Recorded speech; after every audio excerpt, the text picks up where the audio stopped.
जब भी कोई बात सुनी जाती है, चाहे वो किसी व्यक्ति के बारे में हो या किसी घटना के बारे में, वो केवल सुनने वाले की सोच और बोलने वाले के दृष्टिकोण के बीच का पुल बनती है। कोई भी बात चाहे कितनी भी सच्ची लगे, वो पूरी नहीं होती, क्योंकि हर व्यक्ति के पास अपने अनुभव, अपनी सीमाएं और अपनी सोच की अलग ज़मीन होती है। मेरा मानना है कि जो बात किसी और के माध्यम से हमारे कानों तक आती है, वो उस व्यक्ति के दृष्टिकोण की एक झलक हो सकती है, पर संपूर्ण सत्य नहीं। जैसे कोई एक आईना पूरे घर को नहीं दिखा सकता, वैसे ही किसी एक की बात किसी एक व्यक्ति या घटना की पूरी तस्वीर नहीं बन सकती। मान लीजिए 100 लोग एक वृक्ष के चारों ओर बैठे हैं। अब यदि हम उन सबको उस वृक्ष के बारे में लिखने को कहे, तो हर कोई वही लिखेगा जो उसने अपनी जगह से देखा है। कोई कहेगा कि वृक्ष पर 10 शाखाएं हैं, कोई बोलेगा कि उसमें 20 फल लगे हैं, कोई लिखेगा कि 10 फूल खिले हैं। और ध्यान दे, ये सब बातें सच है, मगर अधूरा सच।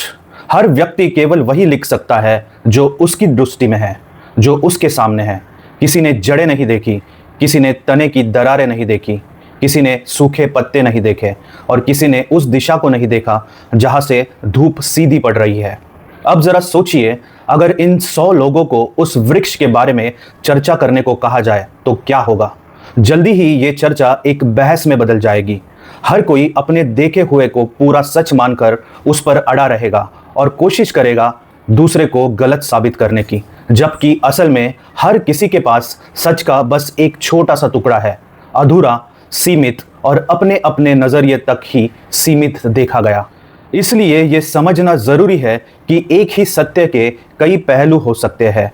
हर कोई अपनी जगह से जो देख रहा है वो गलत नहीं, लेकिन पूरा भी नहीं है। और जब तक हम सबके नजरिए को मिलाकर नहीं देखेंगे, तब तक हम उस वृक्ष यानी उस सच्चाई को पूरी तरह नहीं समझ सकते। इसी तरह जब हम किसी के बारे में कोई राय बना लेते हैं सिर्फ इसलिए कि किसी और ने कुछ कहा था, तब हम उस वृक्ष को केवल एक कोण से देखकर उसकी पूरी पहचान तय कर देते हैं, जो शायद अन्याय है और कभी-कभी हमारी शांति और रिश्तों के लिए भी हानिकारक साबित होता है। मेरी सोच के अनुसार ये जीवन अनेक दृष्टिकोणों की कहानी है। कोई घटना केवल वैसी नहीं होती जैसे वो हमें बताई जाती है, बल्कि वैसी भी हो सकती है जैसी हमने सोची भी नहीं होती। हर बात के पीछे कोई और भी वजह हो सकती है, कोई और भी परिस्थिति या कोई और भी पहलू छिपा हो सकता है जो सामने नहीं आया। कभी कभी एक ही बात को दो लोग अलग तरह से सुनते हैं और दोनों ही सोचते हैं कि वही सही है, क्योंकि उन्हें वो बात अपने अनुभवों के चश्मे से दिखाई देती है। यही भ्रम बाद में तकरार बन जाता है और फिर रिश्तों में दरार पड़ जाती है। एक बार किसी ने कहा कि कोई व्यक्ति अहंकारी है, और वो बात जब तक तीसरे चौथे तक पहुंचती है तब तक उसमें और भी रंग भर दिए जाते हैं। पर क्या कभी सोचा है कि जिस दिन वो व्यक्ति ऐसा लगा, वो किसी परेशानी में रहा होगा? क्या पता उसने कोई निर्णय किसी मजबूरी में लिया होगा। मगर इन सभी बातों को बिना समझे हम उस पर एक ठप्पा लगा देते हैं। जब भी हम इतिहास पढ़ते हैं या किसी पुराने प्रसंग को सुनते हैं, तो वो उस समय के लेखकों की सोच और दृष्टिकोण से लिखा गया होता है। हो सकता है उनमें सच्चाई हो, परंतु क्या यह संभव नहीं कि कुछ बातें छूट गई हो या जानबूझकर नहीं लिखी गई हो? जैसे पुराने घर की दीवारों पर समय की परत चढ़ जाती है, वैसे ही हर घटना पर समय, सोच, राजनीति और दृष्टिकोण की परतें चढ़ जाती है। उन परतों को हटाकर मूल तक पहुंचना कठिन है, परंतु ये समझना जरूरी है कि जो दिख रहा है वो संपूर्ण नहीं है। मेरी मान्यता है कि हमें जीवन में कोई भी निर्णय लेने से पहले थोड़ा रुकना चाहिए और स्वयं से पूछना चाहिए, क्या मैंने हर पहलू को देखा है? क्या मेरे सामने जो बात है वो संपूर्ण है या केवल किसी एक दिशा से दिखती हुई एक तस्वीर है? कई बार जब हम किसी तीसरे व्यक्ति से किसी के बारे में सुनते हैं, तो हम उसी बात को अंतिम सत्य मान लेते हैं और फिर उस व्यक्ति से दूरी बना लेते हैं। बाद में पता चलता है कि सच्चाई कुछ और थी। तब मन में पछतावा होता है, पर उस समय वो रिश्ता टूट चुका होता है। उदाहरण के रूप में मान लीजिए कि किसी दोस्त के बारे में किसी ने कह दिया कि वो स्वार्थी है।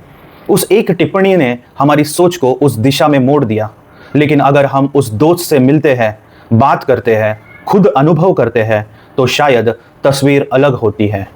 मेरी सोच के अनुसार किसी भी व्यक्ति को समझने के लिए समय और साक्षात अनुभव की आवश्यकता होती है। सुनी सुनाई बातें केवल दिशाएं दे सकती है, निर्णय नहीं।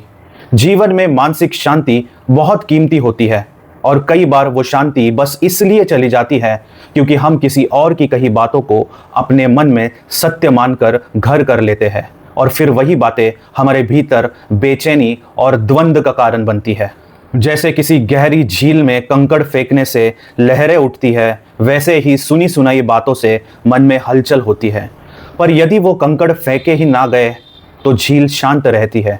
वैसे ही यदि हम हर बात को तुरंत स्वीकार न करें तो मन भी शांत रह सकता है।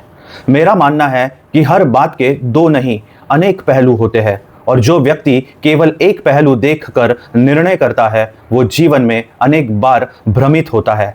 इसलिए समझदारी इसी में है कि हर बात को सुनो परंतु उस पर निर्णय मत लो जब तक सारे पक्ष स्पष्ट ना हो जाए।